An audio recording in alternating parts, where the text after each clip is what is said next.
আপনাদের সকলকে নমস্কার জানাই। আমি শ্রী রাজ জ্যোতিষী বিশ্বনাথ চক্রবর্তী।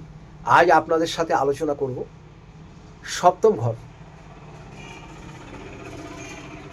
7 নম্বর ঘর। এই সপ্তম ঘরে যাদের কুষ্টি আছে, ঠিকুজি আছে, তারাই শুধু বুঝতে পারবেন, বাকিরা কিন্তু বুঝতে পারবেন না। তাই যদি আপনাদের কুষ্টি করার প্রয়োজন হয় আমার সাথে যোগাযোগ করবেন। সপ্তম ঘরটা মানুষের জীবনে কিন্তু বিরাট একটা প্রাধান্য ঘর।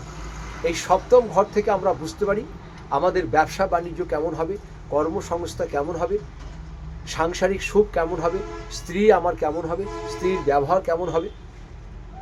এগুলো কিন্তু আমরা সপ্তম স্থান থেকে বুঝতে পারি কেমন ঘরে আমার বিয়ে হবে, সেই ছেলেদেরই হোক বা মেয়েদেরই হোক। এই সপ্তম স্থানটা কিন্তু মানুষের জীবনে বিরাট একটি ভাইটাল পয়েন্ট। তার সপ্তম স্থানে আমাদের দেখতে হবে কোনো পাপগ্রহ আছে কিনা। যেমন সপ্তম স্থানে যদি মঙ্গল থাকে, সপ্তম স্থানে যদি মঙ্গল থাকে তাহলে বিবাহিতে বাধা হবে, বিয়ে হতে চাইবে না, তারপরেও যদি বিয়ে হয় সেটা ডিভোর্স হয়ে যেতে পারে, সংসার তার ভেঙে যাবে। সপ্তম ঘরে যদি মঙ্গল থাকে। এবার প্রথম কথা হচ্ছে সপ্তম ঘর ভালো কখন আমার হবে। যাদের সপ্তম ঘরে বৃহস্পতি আছে, যাদের সপ্তম ঘরে বৃহস্পতি আছে জন্মকালীন লগ্ন বা রাশির, আপনাদের এই সপ্তম ঘরে বৃহস্পতি থাকার জন্য আপনার যত যাই অশান্তি হোক, গৃহে এসে কিন্তু আপনারা খুব শান্তি পাবেন। গৃহে এসে শান্তি পাবেন। তার কারণ আপনার স্ত্রী আপনাকে প্রচণ্ড ভালোবাসবে, আর স্ত্রীদের যাদের সপ্তমে আছে স্বামী আপনাকে প্রচণ্ড পরিমাণে ভালোবাসবে। দুজনের মধ্যে প্রচণ্ড মিল থাকবে, কিন্তু মাঝে মাঝে একটু মন মালিন্য হবে, কথা কাটাকাটি হবে। এটা কিন্তু হওয়া ভালো। মাঝে মাঝে সংসারে স্বামী স্ত্রীর মধ্যে যদি একটু মন মালিন্য, কথা কাটাকাটি হয়, তার দুদিন পরে কিন্তু আবার মনে হয় নতুনভাবে আমরা মেলামেশা করছি। এটা কিন্তু দরকার আছে মানুষের জীবনে। তো সপ্তম ঘরে যাদের বৃহস্পতি আছে তাদের কিন্তু ব্যবসা বাণিজ্য প্রচণ্ড ভালো হবে। যতই আপনার খারাপ আসুক, যতই অভাবের টাইম আসুক, বৃহস্পতি আপনাকে একটা ভারসাম্য বজিয়ে রাখবে। আপনারা ভেঙে পড়বেন না যাদের সপ্তমে বৃহস্পতি আছে।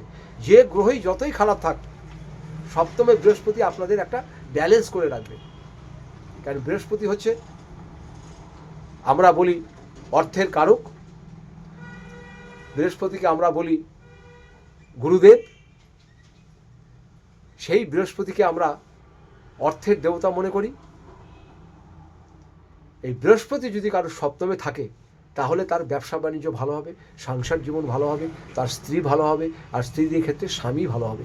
কিন্তু পাপগ্রহ যদি মঙ্গল বা রাহু থাকে, বা মঙ্গল কেতু থাকে, বা শুধু মঙ্গল থাকে, কিংবা শনি কেতু থাকে, বা শনি খালি থাকে, তাহলে কিন্তু আপনাদের বিবাহিত জীবন শান্তির হবে না।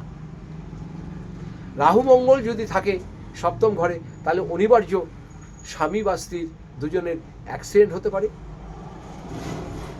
রাহু মঙ্গল সপ্তমে একদমই ভালো নয়। সুতরাং এই ব্যাপারটা আপনারা দেখবেন যার কুষ্টি বা ঠিকুজি আছে। না হলে আপনারা ভালো একজন অভিজ্ঞ মানুষের কাছে যে একটি কুষ্টি এবং ঠিকুজি করে নেবেন। বহু মানুষের জীবনে কিন্তু ছন্ন ছাড়া এই সপ্তম ঘরের জন্য কারো সংসার ভেঙে গেছে, কারো সারা জীবনে বিয়েই হয় নাই, ছেলেদের হতেও মেয়েদের হতে পারে। তাই সপ্তম ঘরটাকে কিন্তু আমরা সবসময় সঠিক রাখবো। সপ্তম ঘর যদি সঠিক না থাকে আপনাদের সংসার জীবনে বিয়ে হবে না, বিয়ে হলেও অশান্তি হবে। কারো এমন এমন আছে বহু বয়স হয়ে গেছে, বহু চেষ্টা করছেন, বিয়ে হচ্ছে না। এটা কিন্তু একমাত্র সপ্তম ঘরে পাপগ্রহ থাকার জন্যই হয়।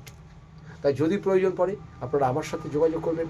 আমি আপনাদের কিছু, যেন আপনাদের সংসার ঠিক থাকে, যতটা আমি জানি আপনাদের করে দেওয়ার ব্যবস্থা করব। সবাই ভালো থাকবেন, সুস্থ থাকবেন। আপনাদের সকলকে নমস্কার জানাই।